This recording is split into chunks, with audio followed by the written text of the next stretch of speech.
वो भी वो बोलेंगे ही, कांग्रेस के आदमी हैं। अरे आप बहुत अपडेट नहीं रहते, आप नहीं थे, बहुत पीछे हो आप। कुछ लोगों के साथ ये एक होती है मनोवैज्ञानिक बीमारी होती है कि उनके दिमाग ठहर जाते हैं। थे बोला। हाँ हैं कहा था पहले हैं कहा था, अविश्वस्त है, बाद में थे कहा। अविश्वस्त है। मैं कहना ये चाहता हूं कि मोदी जी का डंका बज रहा है विदेश में, खूब बढ़िया अच्छी यात्राएं हो रही हैं और हमारे प्रधानमंत्री हैं, उनका अपमान नहीं होना चाहिए, हमारे सबका सम्मान जुड़ा हुआ है। लेकिन देश को क्या मिल रहा है? देश में तो लगातार जो समस्याएं वो बढ़ती जा रही हैं। विदेशी कर्ज देश के ऊपर बढ़ता जा रहा है जी, रुपए की कीमत डॉलर के मुकाबले घटती जा रही है, हमारी पासपोर्ट रैंकिंग लगातार गिरती जा रही है, अमेरिका की दादागिरी लगातार हमारे ऊपर बढ़ती जा रही है। ऊपर ही बढ़ रही है। वो ट्रंप जो आए दिन हमें धमकाते रहते हैं कि अगर ईरान से रशिया से तेल खरीदोगे तो मैं वो दिखाइए ट्रंप का एक बयान बोलिए मोदी जी के खिलाफ। मैं मोदी जी की वकालत कर रहा हूं, मैं भारत की वकालत कर रहा हूं, नहीं मैं भारत की वकालत करने के लिए खड़ा हुआ हूं। हाँ, मोदी ने ट्रंप ने कहा कि अगर रूस से और ईरान से तेल खरीदोगे तो मैं तुम्हारे ऊपर टैरिफ लगा दूंगा। कहा नहीं कहा? बताओ। तेल आज भी खरीद रहे हैं। और सुनिए, रूस से ट्रंप ने कहा कि मैंने मोदी को धमका के सीज फायर कराया। धमका के वर्ड बोला। हाँ, ये ट्रंप ने कहा, यस ट्रंप ने कहा। और ट्रंप के मंत्री कहते हैं जिसको ना धमकाया हो। नहीं, चैलेंज, हाँ। एक देश बताओ जिसको ट्रंप ने धमकाया। अरे बोलो। अच्छा, अब इसमें आगे, ऑस्ट्रेलिया, अब इसमें आगे चाइना, सबको धमका रहे हैं। रशिया, इजराइल, कितने अपने कमजोर दोस्तों लोग को हैं, कितने तो कमजोर पगला लोग जाते हैं हैं, कुछ भी। कितने डरे हुए लोग हैं।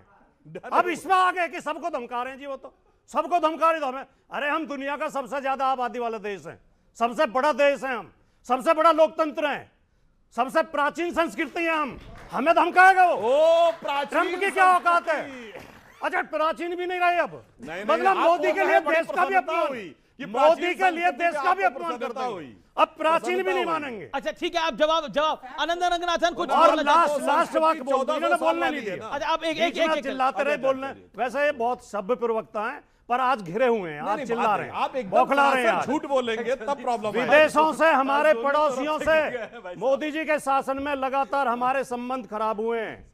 नेपाल से, श्रीलंका से, भूटान से, मॉरिशस से, बांग्लादेश से। पाकिस्तान तो हमारा शत्रु है ही है, उससे तो हमेशा ही खराब थे हमारे। अच्छा, लेकिन जो हमारे मित्र थे, हाँ। बांग्लादेश हमेशा हमारे साथ होता था, नेपाल हमेशा हमारे साथ होता था, श्रीलंका, मॉरिशस, जब तक भूटान, कट्टरपंथी आए हैं तो खराब हो गया, सबसे हमारे संबंध खराब हुए हैं। और आप उस दिन मानोगे। एक आनंद कुछ कहना चाहते हैं, शादाब चौहान भी कुछ कहना चाहते हैं। आनंद 40 सेकंड। भाटी जी की इसलिए मैं इज्जत करता हूं क्योंकि फैक्ट से बोलते हैं। आज पता नहीं क्या हो गया भाटी जी को, क्योंकि फैक्ट से बताते हैं कि जितना पिछले 1-1.5 महीने में टैरिफ अभी भी लागू है रशिया से तेल खरीदने पे, जितना हमने तेल रशिया से खरीदा है पिछले 3 साल में नहीं खरीदा।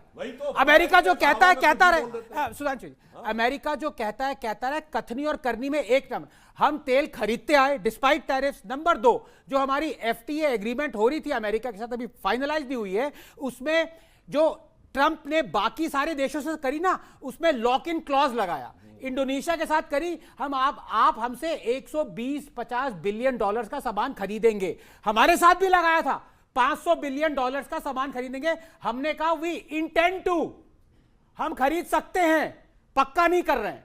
ये क्या दिखाता है कि हम गुलाम हो गए भाटी जी?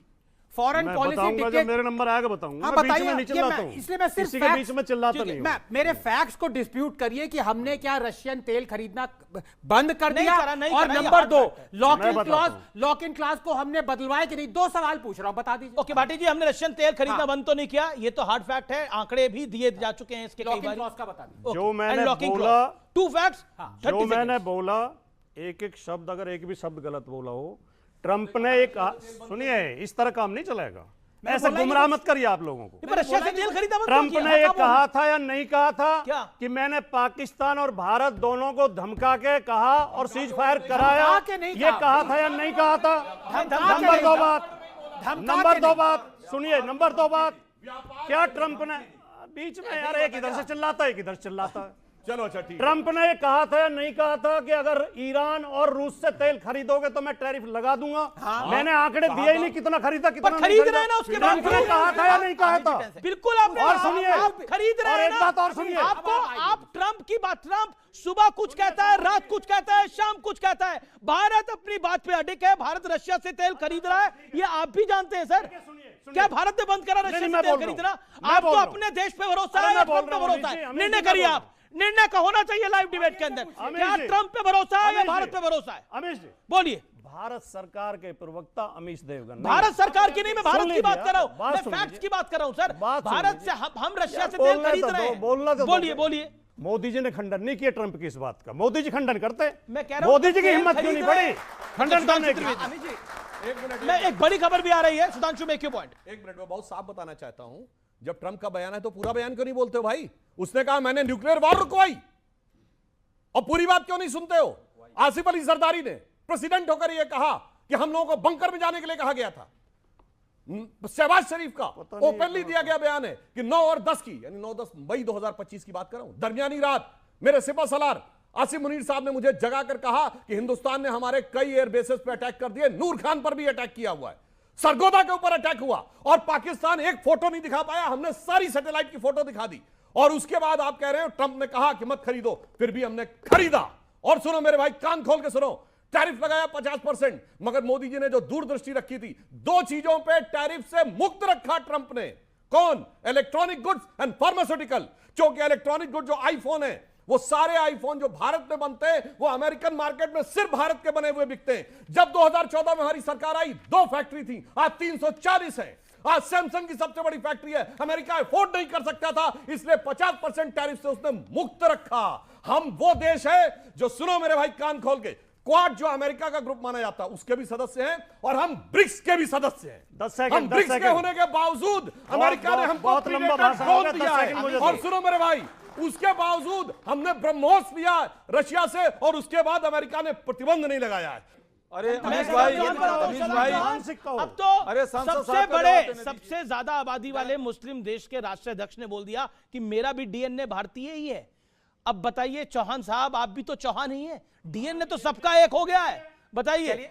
अगर डीएनए मान ही लिया है तो फिर भारत के मुसलमानों के साथ भी न्याय करना शुरू कर दीजिए। कैसा न्याय? क्या समस्या है? आप देख लीजिए, सुन शांति, लीजिए, पहली किस बार प्रकार से लगातार इस सरकार में मॉब लिंचिंग हुई, किस प्रकार से वक्फ के कानून के नाम पर कहते हैं कि हम लोग हिमायत इसको बचाने आए हैं, और मस्जिद जो पहले से वक्फ में दर्ज हैं उन पे कार्रवाई की जाती है। कितनी कार्रवाई हुई? और CAA के प्रोटेस्ट में जो लड़के थे उनके साथ क्या क्या हुआ? और दूसरी बात, विदेश नीति पे मुझे 10 सेकंड दीजिएगा। वेनेजुएला का तेल इस दुनिया में सबसे खराब है, और इंजीनियर हैं हमारे सुधांशु जी। हाँ, मैं बोल रहा हूं, अब फैक्ट बोल रहा हूं सर, चेक कर लीजिएगा, चेक कर लीजिएगा। वेनेजुएला का साइंटिस्ट भी हो गए हैं, इंजीनियर भी हो गए हाँ, हैं। वेनेजुएला का, अरे सुन लीजिए, वेनेजुएला का क्रूड ऑयल पूरे विश्व में सबसे खराब है। अगर उसको प्यूरिफाई करने आप जाएंगे तो सबसे ज्यादा बर्डन आने वाला है। जब $100 प्रति बैरल क्रूड ऑयल का रेट था तो इन्होंने रेट बढ़ाया था, आज 70 है तो क्या हुआ? लाइन में आ गए हैं। भाटी जी एकदम ठीक कह रहे हैं, हम सब अफ्रीकन है, मैं इनकी बात मान रहा हूं, लेकिन मैं इन्हीं से एक सवाल पूछ रहा हूं। फॉरेन पॉलिसी की बात हो रही है ना, अब शायद ये जेनजी है, इनमें जाने ना। स्वर्गीय मुलायम सिंह जी हमारे बहुत ही अच्छे देश के डिफेंस मिनिस्टर थे। जिस सरकार में वो डिफेंस मिनिस्टर थे, आप वो पूछिए, वो सारी तैयारियां न्यूक्लियर एक्सप्लोजन की हो चुकी थी। पोखरान 2 की जानते हो कि सुधांशु जी, एक्सप्लोड नहीं किया क्योंकि क्लिंटन ने कहा मत करो। अब आप बताइए, खुद माना है, इसकी बात को मानते कि नहीं मानते? हम एक्सप्लोड कर सकते थे, लेकिन वाजपेयी जी ने किया। मुलायम सिंह जी की सरकार में डिफेंस मिनिस्टर क्योंकि डर गए थे। ये फॉरेन पॉलिसी है। I was fortunate enough to interview Mulayam Singh Yadav. I was fortunate enough to interview because Clinton said don't do it. leader like Mulayam Singh Yadav in initial stage of my career, यानी अपने career की शुरुआत में मैंने मुलायम सिंह यादव का interview कराया, और मुलायम सिंह यादव ने सिर्फ ये नहीं कहा, मुलायम सिंह यादव ने उसके बाद बहुत सारी बातें कही, लेकिन ये हार्ड फैक्ट है कि पोखरण 2 का प्लान हो चुका था, और सरकार, जो भी सरकार तत्कालीन सरकार थी, अमेरिका के दबाव में झुक गई थी। ये सत्य बात, सत्य बात है। मैं जवाब दे रहा हूं। और उस समय क्या अखबारों में लिखा है कि कांग्रेस की तरफ से भी इशारा हुआ था कि पोखरण 2 मत करना, मत करना, मत करना। तो किस सरकार ने तब सरेंडर किया था? जवाब दे दीजिए। बड़ा सरेंडर हुआ, जवाब दे दीजिए। इस तरह के जो मेरे निर्णय फैक्ट्स होते में हैं, ताली एक second sir, let him make his point. इस तरह के जो निर्णय होते हैं वो बहुत सामूहिक लंबे समय निर्णय से मैं होते चुप हैं। हूं और अच्छा, पॉलिसी जो तय करने सामूहिक में निर्णय। बीच में चिल्लाने की आदत क्या एक- है इनकी? बिल्कुल नहीं, रघुनाथन जी, मैं एक भी शब्द आपके बीच में बोल रहा हूं। He should get a fair chance.